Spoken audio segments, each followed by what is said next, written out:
सवेरे लेकर तेरा नाम प्रभु, करते हैं हम शुरू आज का काम प्रभु। सुबह सवेरे लेकर तेरा नाम प्रभु, करते हैं हम शुरू आज का काम प्रभु। शुद्ध भाव से तेरा ध्यान लगाए हम, विद्या का वरदान तुम्हीं से पाए हम। शुद्ध भाव से तेरा ध्यान लगाए हम, विद्या का वरदान तुम्हीं से पाए हम। विद्या का वरदान तुम्हीं से पाए हम। तुम्हीं से है आगाज तुम्हीं अंजाम प्रभु, करते हैं हम शुरू आज का काम प्रभु। सुबह सवेरे लेकर तेरा नाम प्रभु, करते हैं हम शुरू आज का काम प्रभु।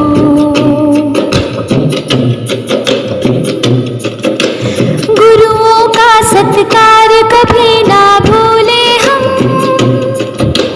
इतना बने महान गगन को छू ले हम। गुरुओं का सत्कार कभी ना भूले हम,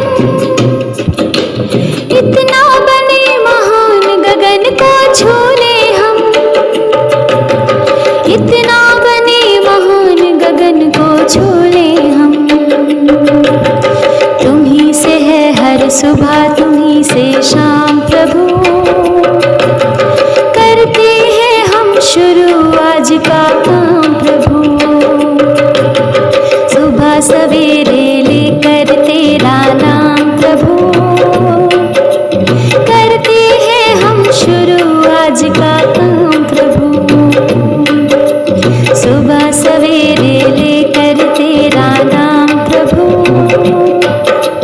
करते हैं हम शुरू आज का काम प्रभु। करते हैं हम शुरू आज का काम प्रभु,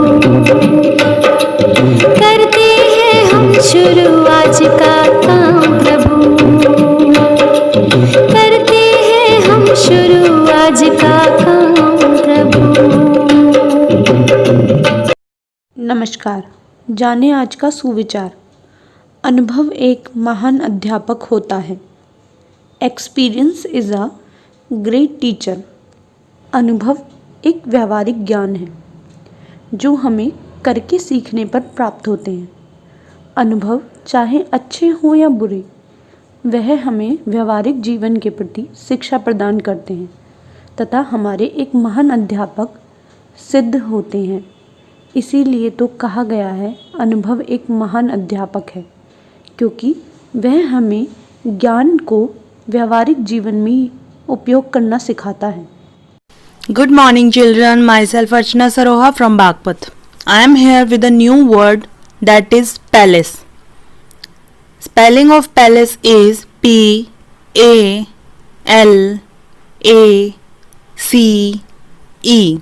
Palace, which means Mahal, Haveli, Raj Bhavan.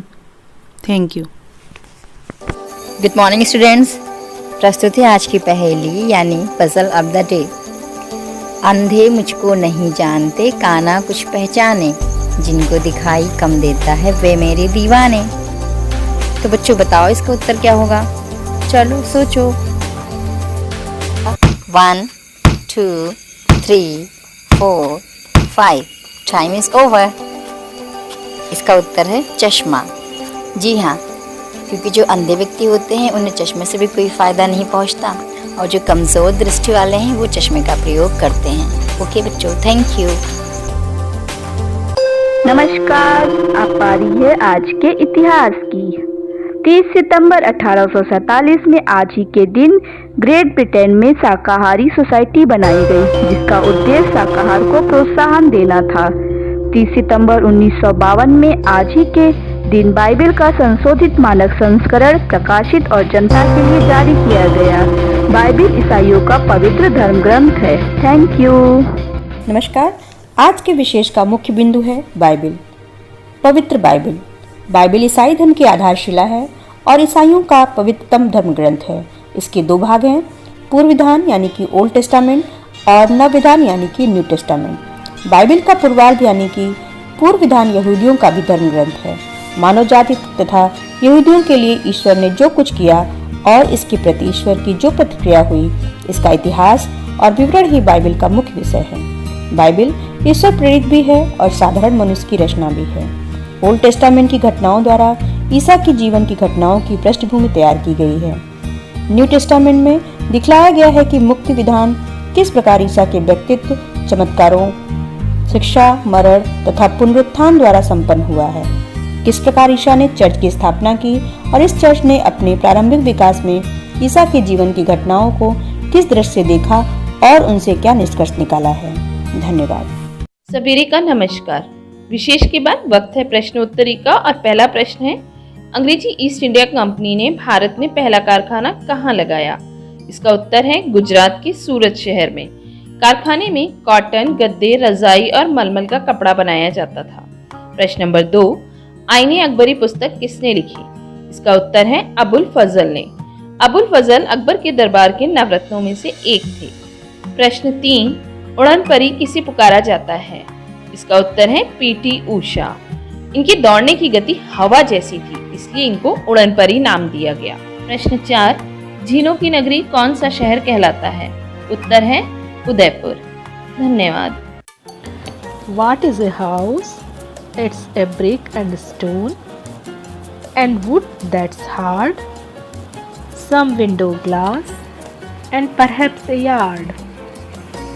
Its eaves and chimneys and tile floors and a stucco and roof and lots of doors. What is a home? It's loving and family and doing for others. It's brothers and sisters and fathers and mothers.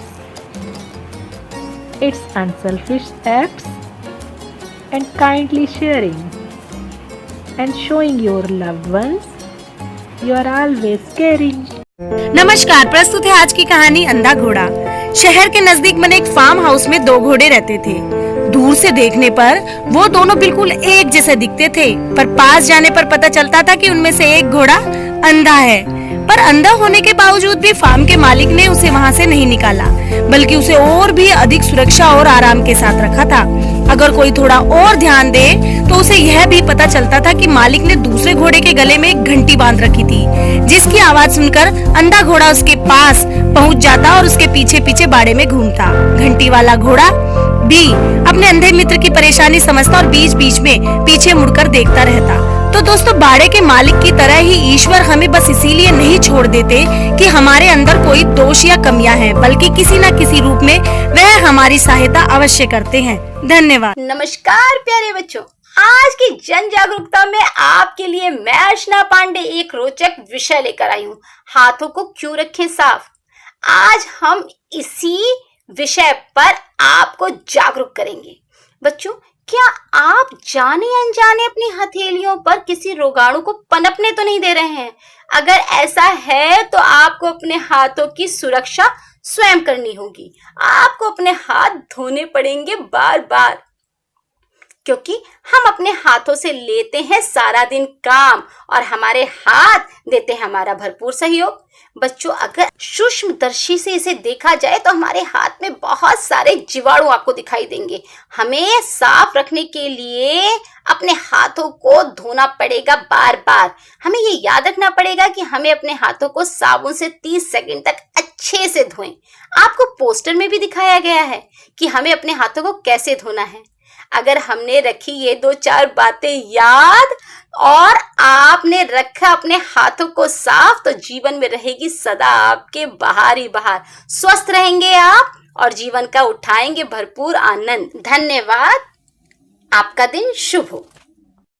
आप सभी को एक बार फिर से संजीव शर्मा का नमस्कार। आप देख रहे हैं हमारा प्रेरणा सूची पर आधारित कार्यक्रम प्रेरणा सूची कि लर्निंग आउटकम्स की प्राप्ति कैसे करें। आज हम बात कर रहे हैं कक्षा 1 के विषय गणित की और आज का हमारा एलो कोड है M105।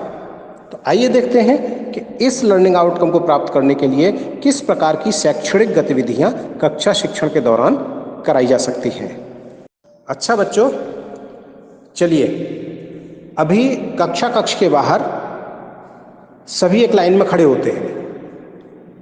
थोड़ी थोड़ी फासले पर खड़े हो जाइए और अभी मैं आपको एक संख्या लिखी हुई पर्ची आपके हाथ में दे रहा हूं। ध्यान से देखिए, इस पर्ची पर एक संख्या लिखी हुई है और अपने आगे वाले साथी की और पीछे वाले साथी की भी पर्ची देख लीजिए कि उन पर कितनी संख्या लिखी हुई है। जैसा चित्र में देख रहे हैं, इस क्रम से आप खड़े होंगे। अभी जिन संख्याओं को मैं बोल रहा हूं, जिन बच्चों के पास उन संख्या वाली जो पर्ची है, तो वो अपनी इस लाइन से दाहिनी तरफ 2 कदम हटेंगे और वहां खड़े हो जाएंगे, अर्थात एक दूसरी लाइन बना लेंगे। तो ये जो दूसरी लाइन में बच्चे खड़े हुए हैं, इनके हाथ में जो पर्ची है अभी अपने पहले वाले स्थान पर रखते हैं। अभी आप देख रहे होंगे कि जो पहली लाइन है उसमें बीच बीच में एक एक पर्ची रखी हुई है जिस पर एक संख्या लिखी हुई है। अब मैं जिस संख्याओं को बोलूंगा वे बच्चे अपनी पुरानी संख्या पर जाकर खड़े हो जाएंगे, पर्ची हाथ में ले लेंगे और जो संख्या आपकी नहीं है तो फिर आप ऐसे ही छोड़ देंगे, यानी आपको कहीं भी नहीं जाना है। ऐसे आप देख रहे होंगे कि अभी जो खाली जगह थी, कुछ खाली जगह भरती जा रही हैं और कुछ खाली जगह नहीं भर पा रही हैं। तो ठीक इसी तरह से आगे बढ़ते और हम संख्याएं बोलते रहेंगे, आप अपनी पर्ची पर संख्याएं देखते रहिए। सभी शिक्षकों से अनुरोध है कि इस प्रकार की गतिविधियां कराते वक्त सही निर्देश दें जिससे बच्चे आसानी से समझ सकें। और आज की गतिविधि में जो निर्देश दिए गए हैं उनमें बच्चे ये समझ पा रहे हैं कि खाली स्थान क्या होता है और उसकी पूर्ति कैसे की जाती है। जब भी इस प्रकार की गतिविधियां करा रहे हो तो बच्चों को ध्यान से सुनते रहें और जब तक संख्याओं की लिखने की बात है तो उन संख्याओं को इस प्रकार से देखें कि वे संख्याओं का प्रोनाउंसिएशन सही करें, उनकी पहचान ठीक से कर पा रहे हैं कि नहीं कर पा रहे हैं और लिखते समय उनको ठीक से लिख रहे हैं कि नहीं लिख रहे हैं। किसी भी गतिविधि को रोचक बनाने के लिए छात्रों के साथ आपकी भी सक्रिय भागीदारी आवश्यक है। तो कराते रहिए गतिविधियां, हासिल करते रहिए लर्निंग आउटकम्स को, क्योंकि हम बनाएंगे अपने उत्तर प्रदेश को प्रेरक प्रदेश। जय शिक्षा। सुन सुन सुन मेरी नन्ही सुन, सुन सुन सुन मेरी मुन्नी सुन, ज्ञान की गंगा बहे, प्रदेश ये प्रेरक बने। सर्वांगीण विकास हो, उन्नयन की बात हो, अभ्युदय की बात हो, शिक्षकों का साथ हो, बात हो उत्कर्ष की, अधिगम के परिणाम की, अब न कोई छूटेगा, बच्चा बच्चा सीखेगा, अब नहीं रुकेंगे हम, प्रेरक बनकर लेंगे दम। अब होगी शिक्षा की बात, होगी गुणवत्ता की बात।